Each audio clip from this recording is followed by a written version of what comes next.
I stared, frowned, as flames devoured my wedding gown. The ivory satin dress I had dreamed of, painstakingly chosen over 6 months, curled into blackened ruin before my eyes.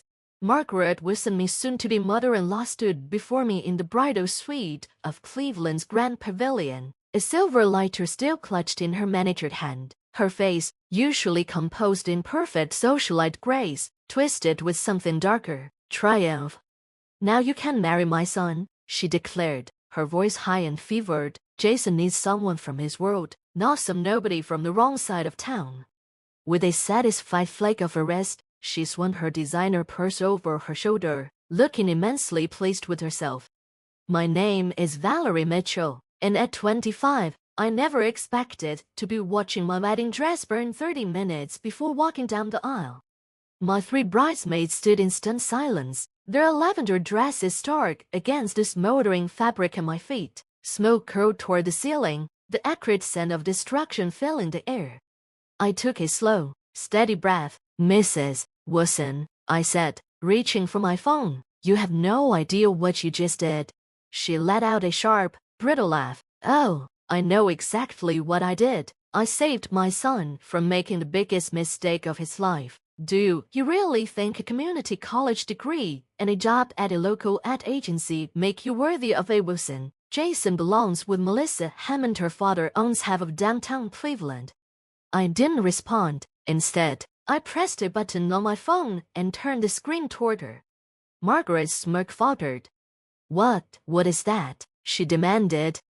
"The wedding live stream," I said calmly, "for Jason's grandparents in Florida, and my sister, who's deployed overseas." I let the words sink in. "It's been running for the past 20 minutes, capturing guests arriving, the musicians setting up." My gaze locked onto hers. "And you, setting fire to my dress while announcing your true feelings about me." Margaret's face drained of color. "No," she breathed. Then, louder, "turn it off." She lunged for my phone, but Jessica, my maid of honor, stepped between us. "Mrs. Wilson," she said, her voice sharp, "you just committed arson on live video. You might want to think very carefully about what you do next." The phone in my hand buzzed. More messages. Tina, another bridesmaid, glanced at the screen and gasped, "Jason's on his way up." Margaret's eyes widened. Panic flickered across her face as she glanced around, as if searching for an escape. "This isn't what it looks like," she blurted. "I was just testing the fabric. Wedding dresses are supposed to be flame retardant." A murmur rose from the live stream's audio feed. Someone had adjusted the camera angle. The guests had seen everything. Jason's father sat stone-faced in the front row. His best man was already running toward the building, and Jason, no longer waiting at the altar, was sprinting up the center aisle, his expression a mixture of shock and fury. The door burst open. Jason stood there, still in his tuxedo, his breath ragged, his eyes darting from me to his muttered the charred remains of my dress. Behind him, his father and the venue manager appeared, both looking horrified. "Ma'am," Jason said, his voice dangerously quiet, "tell me I didn't just watch you set Valerie's wedding dress on fire, while saying she isn't good enough for our family." Margaret straightened, forcing a smile. "Sweetheart, you don't understand. I was protecting you. This girl is after your money. I was just testing her character, and—" "Stop." Jason's voice cut through her excuses. "Just stop." He turned to me, his anger softening into something else. "Val, I am so sorry. I had no idea she would do this." I stepped around the ruined dress and met his gaze. "It's just a dress," I said, though we both knew it was more than that. "But your mother made her feelings about you as very clear, and she did it in front of everyone." Jason's hands found mine, steady despite everything. "What do you want to do, Val?" he asked. "It's your call." Before I could answer, his father spoke. "Margaret," Mr. Wilson said, his voice low and controlled, "what have you done?" She turned to him, grasping for ground. "Richard, please, you know the Hammonds would be a better match. Their family has been part of Cleveland society for generations." "As opposed to Valerie," he interrupted coldly. who built a career for herself through hard work and determination. He exhaled, shaking his head in disgust. You've gone too far this time. My phone buzzed again. More notifications. Guests were still watching. The venue coordinator hovered in the doorway, uncertain. Miss Mitchell, she said carefully, the guests are asking what's happening. Should we make an announcement? I looked at the remains of my dress, then at my bridesmaids. A plan was already forming in my mind. The ceremony is still happening, I said, my voice firm, just differently. Margaret scoffed. In what? Your underwear? I lifted my chin, letting a slow smile curve my lips. In my backup dress? I interrupted calmly, and the room fell silent. Jason looked at me in confusion. You have a backup dress? I didn't, of course, but after 6 months of working with demanding clients at the agency, I learned to always have a contingency plan. Melody, I said, turning to my bridesmaid, remember that shoot we did for Cleveland Bride last month? Call Eliza and see if her sample dress is still available. Melody's eyes widened in recognition. The ivory sheath with the lace overlay. It should fit you perfectly. Jason's father stepped forward, pulling out his phone. I'll have my driver pick it up immediately. Where is it located? As they coordinated the dress retrieval, I turned back to Margaret, who was still watching, her expression a mixture of disbelief and fury as her plan crumbled around her. You honestly thought a dress would stop this wedding after everything Jason and I have been through? But everyone's watching, she hissed, gesturing at my phone. They all saw what you did. Yep, I replied, my voice steady, and now they'll see what happens next. I turned toward the camera, addressing the live stream directly. The guests were still watching, waiting. To everyone waiting, I began. Thank you for your patience. The ceremony will be slightly delayed, but love always finds a way even when someone tries to burn it down. A cheer erupted from the phone speakers. The guests in the ceremony space were showing their support. Jason squeezed my hand, and I saw the pride in his eyes. Ma'am, Jason said, his voice hard, you need to leave. Deb will take you home. You're no longer welcome at our wedding. Margaret's face twisted with rage. You choose her over your own mother, after everything I've done for you. After what you've done today, Jason shot back. Absolutely. The next 20 minutes were a blur. Security escorted Margaret out, though Mr. Wilson did so with the quiet apology of a man trying to salvage his dignity after what his wife had done. Eliza arrived with not one, but 3 sample dresses from Cleveland Bride. The bridal suite quickly transformed into an impromptu fashion headquarters, with my bridesmaids, the venue coordinator, and even a few helpful guests pitching in. This one, Jessica said, holding up an ivory sheath dress with delicate lace detailing, is perfect for your figure, and we can't have it ready in minutes. The venue seamstress, who had initially been hired for last-minute adjustments, worked quickly and expertly, transforming the dress into a perfect fit with safety pins and quick stitches. Meanwhile, Jason had returned to the ceremony space to speak to the guests through the live stream. His voice filtered through the bridal suite, calm and steady despite the chaos. Today didn't start the way any of us expected, Jason said, but Valerie and I have always believed that it's not perfect circumstances that make a marriage work. It's how you handle the imperfect ones together. A round of applause echoed through the venue. I smiled as Melody fixed the borrowed veil on my head. There, she said, stepping back to admire her work. You look absolutely stunning. The dress wasn't what I'd envisioned when I dreamed of becoming Mrs. Jason Wilson, but as I looked in the mirror, I realized it suited me, perfectly simpler, more elegant, and somehow stronger than the dress I had originally chosen. Like me, it was adapting to the unexpected rather than being crushed by it. Mr. Wilson knocked gently on the door before entering. His eyes widened as he took in the sight of me. Valerie, you look beautiful, he said, his voice tinged with regret. I want to apologize for Margaret. Her behavior was inexcusable. You don't need to apologize for her, Mr. Wilson, I replied, my tone firm but not unkind. You didn't burn my dress. He nodded, visibly relieved.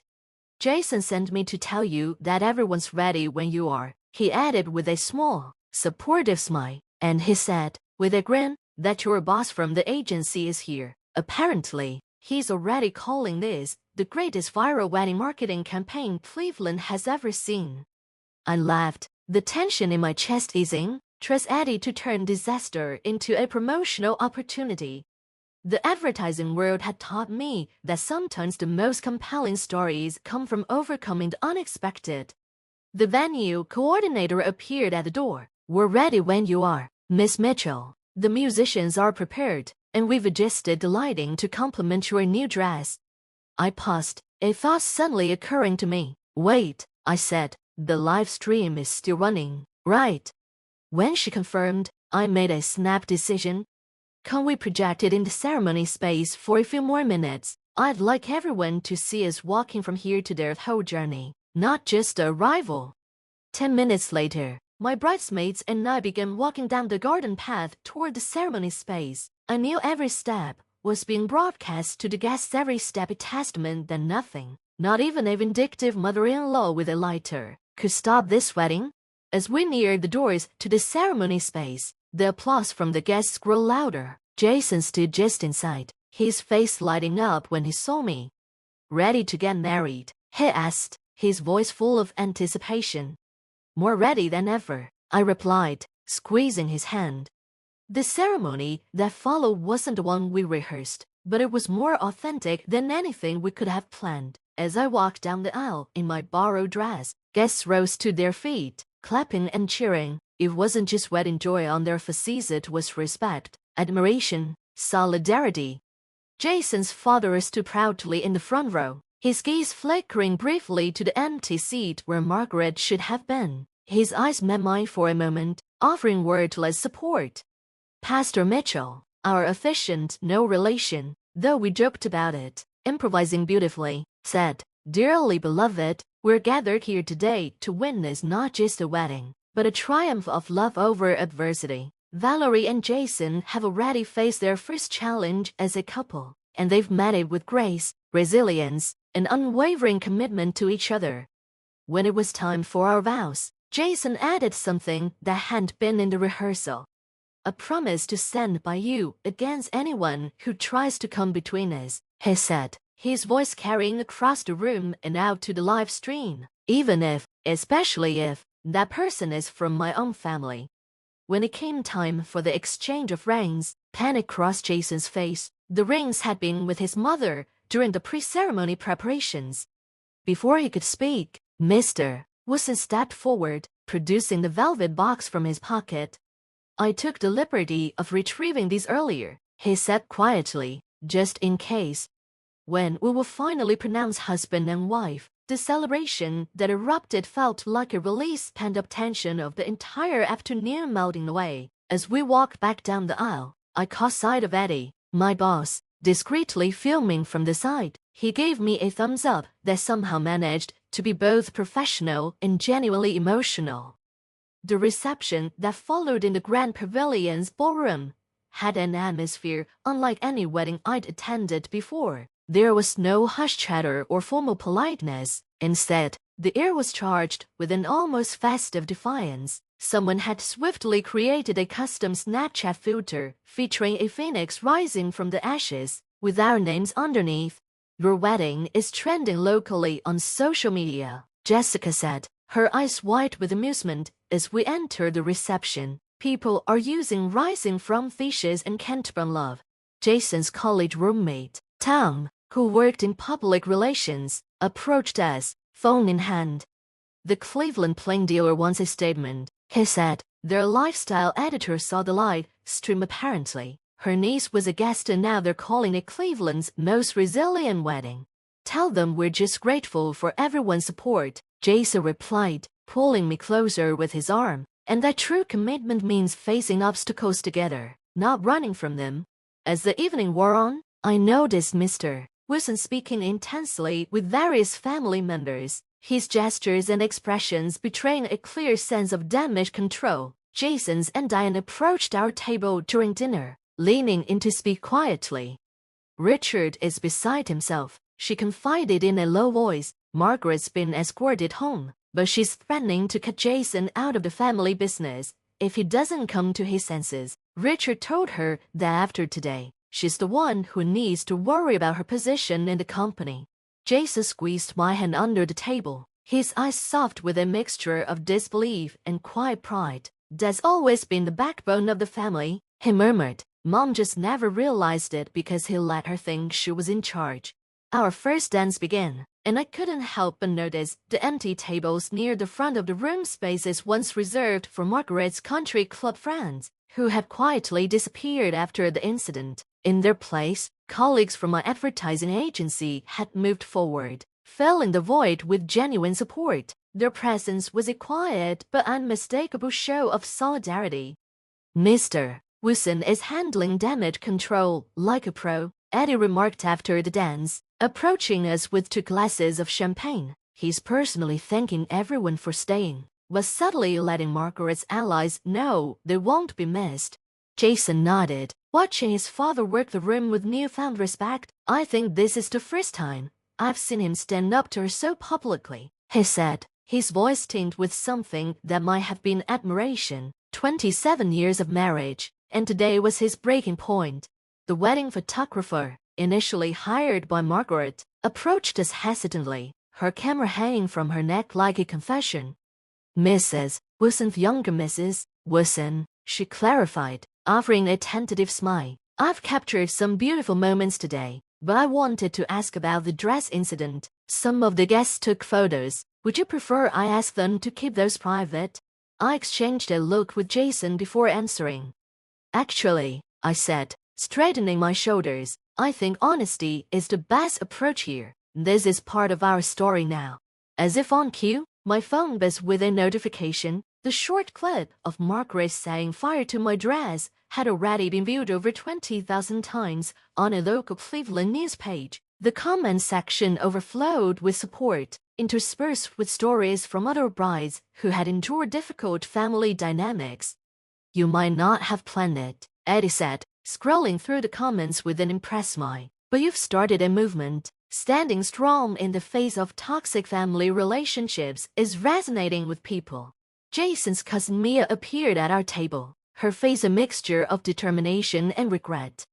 I want you both to know that not everyone in the family shares Aunt Margaret's views, she said firmly, her voice full of resolve. Most of us think she crossed a line that can be uncrossed. Thank you, Mia, I replied, genuinely touched. That means a lot. As the night continued, Jason received a text from his father. He read it silently, then showed me the screen.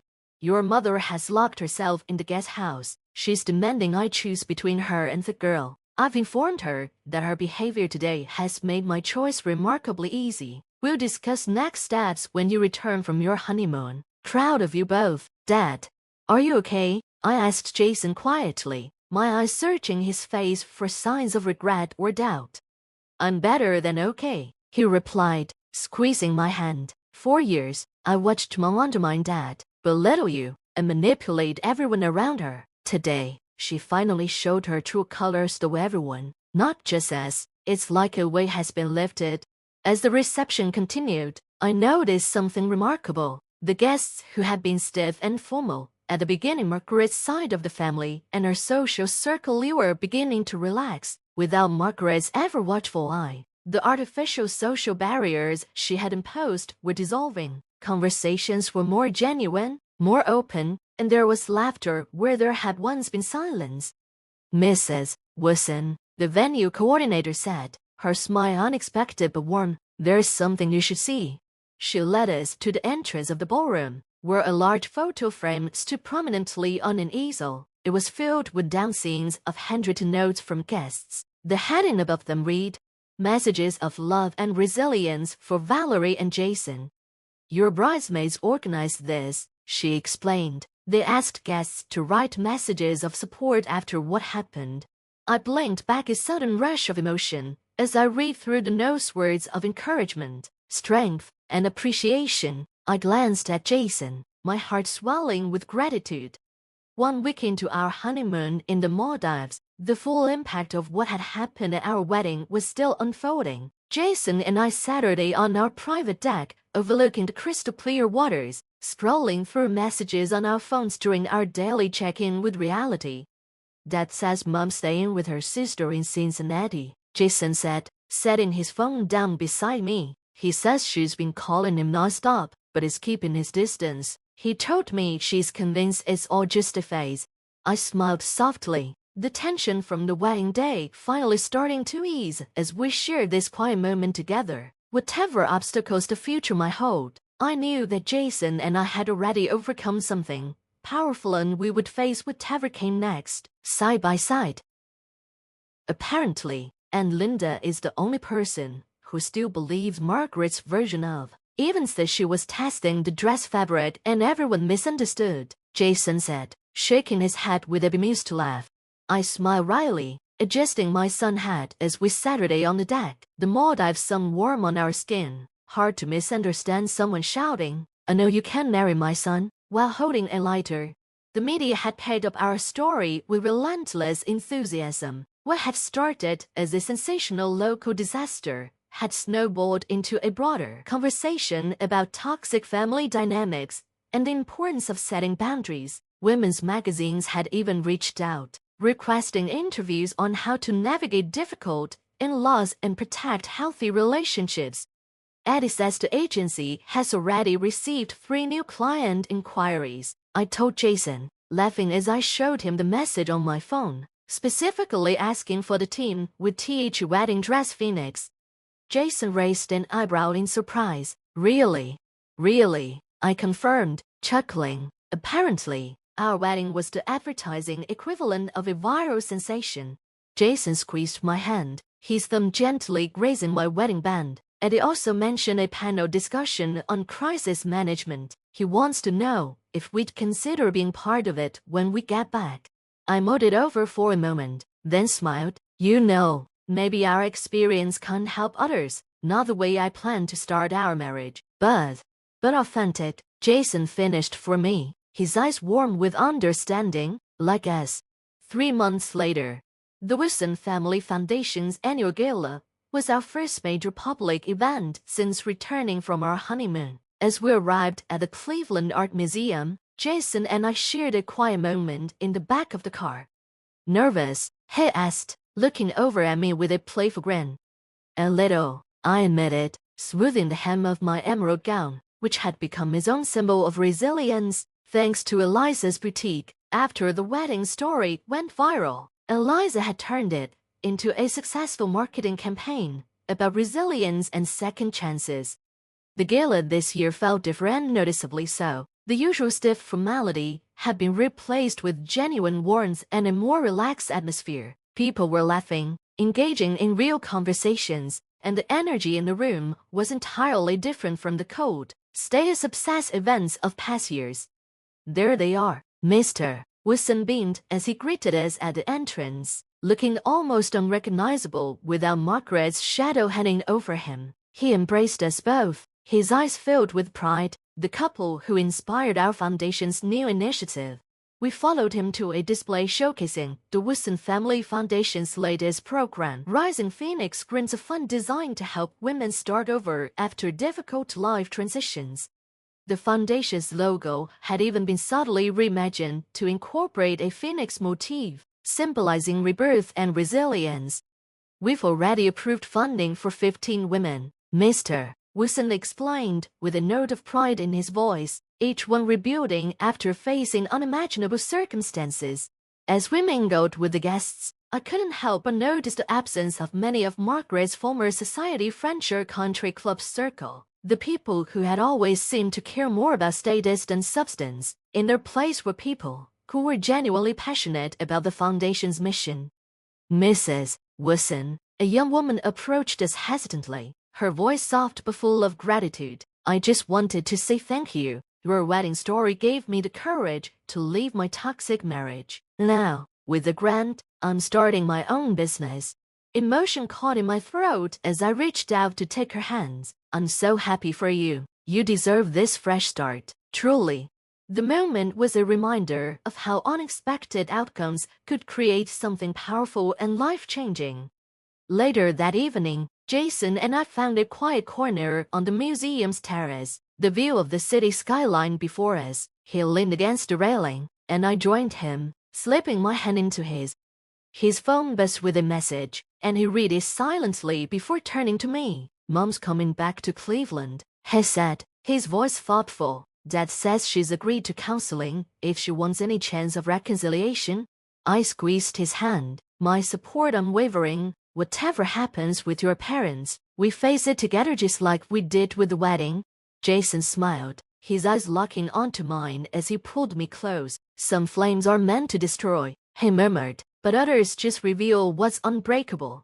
And as I stood there, wrapped in his arms, the world felt lighter. Whatever challenges came our way, we would face them together, stronger, wiser, and more resilient than ever before.